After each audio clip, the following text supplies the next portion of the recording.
Well, we got an up-close look at the Axon Road Show at the Grand Chute Police Department today with the newest technology from Axon on display there.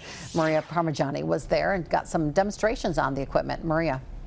Cammie, Axon does a traveling road show to give law enforcement agencies an opportunity to get their hands on new tools and training equipment. Different law enforcement agencies host them, and this year Grand Chute Police had their opportunity. Some technology they're showing off includes a virtual reality taser studio, allowing someone to train in lifelike situations without incurring the cost of using a taser while they're learning.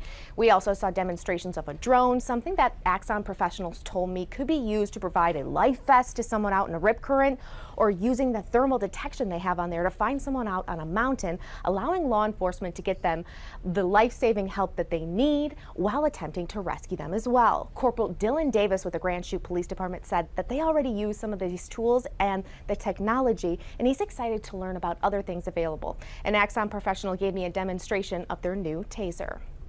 What the Taser 10 does is it allows me to individually target.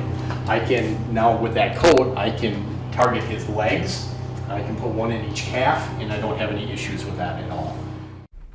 Now, today's demonstration was just for law enforcement agencies and media in order to allow for transparency and a demonstration. The public was not invited. In the newsroom, Maria Parmigiani, Action 2 News.